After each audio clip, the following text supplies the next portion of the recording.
পঞ্চম শ্রেণীর শিক্ষার্থী বন্ধুরা, তোমাদের ইংরেজি 4 নং প্রশ্নে একটি শর্ট কম্পোজিশন আসে। এখানে বলা হয় যে অ্যাটলিস্ট 5 সেন্টেন্স, মানে তোমাকে কমপক্ষে 5টা সেন্টেন্স লিখতে হবে। কিন্তু তার মানে এই না যে তোমাকে 5টার বেশি লেখা যাবে না, মানে সর্বনিম্ন 5টা। তো এখানে তোমার টোটাল মার্কস হচ্ছে 10। শর্ট কম্পোজিশনে মার্কস থাকে 10। তো তুমি যদি 10-এ 10 পেতে চাও এই কম্পোজিশনটা, তাহলে এভাবে যদি তুমি লিখো কম্পোজিশনটা, তাহলে তুমি 10-এ 10 মার্কস পাও। কম্পোজিশন কিন্তু এক প্যারাতে লেখা যায় না, এটা কিন্তু প্যারাগ্রাফ না। কম্পোজিশন কয়েকটা প্যারায় লিখতে হয়। যেমন আমি এইভাবে তোমাদের জন্য তৈরি করেছি, food is one of the fundamental needs of human life. Fundamental needs হচ্ছে মৌলিক চাহিদা, মানে খাদ্য হচ্ছে মানুষের একটি অন্যতম মৌলিক চাহিদা। We can not live without food, আমরা খাদ্য ছাড়া বাঁচতে পারি না। But all types of foods are not healthy food, কিন্তু সব ধরনের খাবার স্বাস্থ্যসম্মত নয়। এই যে এটা একটা প্যারা, পরে তুমি একটু স্পেস দিবা, স্পেস দিয়ে আরেকটা প্যারা শুরু করলাম। The food pyramid is a chart which shows the 4 different groups of food. মানে খাদ্য পিরামিড হচ্ছে এমন একটি তালিকা যেটা বিভিন্ন খাবারের 4টা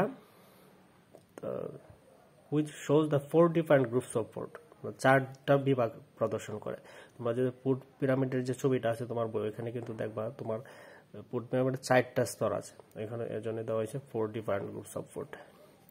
It tells us how much of each food group we should eat. মানে এটা আমাদেরকে জানায়, যে বলে যে কোন গ্রুপ থেকে কি পরিমাণ খাবার খাওয়া উচিত। এটা একটা প্যারা হয়ে গেল। তখন তুমি স্পেস দিয়ে আরেকটা প্যারা লিখলাম। The bottom level of the pyramid has food from grains. Bottom মানে নিচের যে স্তরটা আছে ওটা তোমাকে দেখায় যে এই খাবারগুলা শস্য থেকে আসে। গ্রেনস মানে শস্য। Grains gives us energy. Grains আমাদের এনার্জি মানে শক্তি দেয়। গ্রেন সম্পর্কে তুমি একটা বর্ণনা দিলাম। Fruit and vegetables are in the next level of the pyramid. মানে নিচেরটা ছিল গ্রেনস, হ্যাঁ, পরের যে লেভেলটা ছিল ওটা হচ্ছে ফ্রুট অ্যান্ড ভেজিটেবলস, খাদ্য এবং শাকসবজি। আর in the next level of the pyramid they help our eyes and our health. এই যে খাদ্য এবং শাকসবজি, ফলমূল এবং ফ্রুট হলো ফলমূল এবং শাকসবজি আমাদের চোখ এবং স্বাস্থ্যের জন্য স্বাস্থ্যের উন্নতি সাহায্য করে। There are proteins and dairy products in the third level of the pyramid. তৃতীয় যে লেভেলটা ওইখানে আছে প্রোটিন এবং ডেইরি প্রোডাক্টস। ডেইরি প্রোডাক্টস মানে দুগ্ধ জাতীয় খাবার।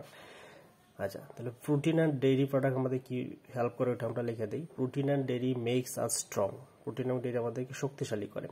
Fat and oil are at the top of the food pyramid. 4টা পিরামিডের মধ্যে 4টা স্তরের মধ্যে সবচেয়ে উপরের স্তরটা সেটা হচ্ছে ফ্যাট অ্যান্ড অয়েল, মানে চর্বি এবং তেল। Are the top of the food pyramid, মানে টপ মানে উপরের আর কি। আর ফ্যাট অ্যান্ড অয়েল আমাদের কি উপকার করে এটা লিখে নিই। Our body does not need very much of fat and oil. আমাদের শরীরের জন্য ফ্যাট এবং অয়েল বেশি প্রয়োজন নেই। বানানটা বলে হচ্ছে আইটা কাটা যাবে, ফ্যাট অ্যান্ড অয়েল। আচ্ছা, এই যে এখন আমি বর্ণনা দিলাম বিস্তারিত, এখন আমি উপসংহার, মানে তোমরা বাংলা রচনায় যেমন উপসংহার দাও এরকম একটা ফিনিশিং দিতেছি। However we should eat all this in a balanced amount to lead a healthy life. যাই হোক আমাদের এই খাবারগুলা একটা ব্যালেন্স অ্যামাউন্ট, নির্দিষ্ট পরিমাণ, একটা ভারসাম্য বজায় রেখে খাওয়া উচিত আমাদের স্বাস্থ্যসম্মত জীবনের জন্য। তাহলে কি হলো দেখো, প্রথমে তুমি একটা প্যারা দিলা, ওই ফুড পিরামিড সম্পর্কে একটা বর্ণনা দিলা, মানে খাবার নিয়ে একটা কথা বললাম প্রথমে। তারপরে এই প্যারায় তুমি ফুড পিরামিড বিষয়টা কি এটা নিয়ে বিস্তারিত বর্ণনা দিলা, একটা ছোট একটা বর্ণনা দিলা। তারপর ফুড পিরামিডের যে 4টা স্তর তুমি এই প্যারায় বর্ণনা দিলা। বর্ণনা শেষ হয়েছে তোমার এখানে এসে। এখন তুমি কথাটা একটা সারাংশ দিতেছো, শেষ করে দিতেছো, একটা সারাংশ দিতেছো। ওইটা বললা যে হাউএভার, যাই হোক, we should eat all this in a balance amount to lead a healthy life. আর তোমাদের আরেকটা প্যারাগ্রাফ আছে মাই ফ্যামিলি, ওইটাকে তুমি স্টার্টিংটা এভাবে করতে পারো। যেমন আমি দেখো প্রথমে তোমার একটা ফ্যামিলির সংজ্ঞা দিয়েছি। A family is a group of people who are related to each other such as father and mother and their children. Family মানে একজন মিলে হয় না, একটা গ্রুপ অফ পিপল, একটা কতজন মানুষের একটা দল যারা পরিবারে বাস করে এবং প্রত্যেকেই একটা সম্পর্কে জড়িত, যেমন বাবা মা এবং তাদের ছেলে মেয়েদের সাথে। It is the first social institution of human being.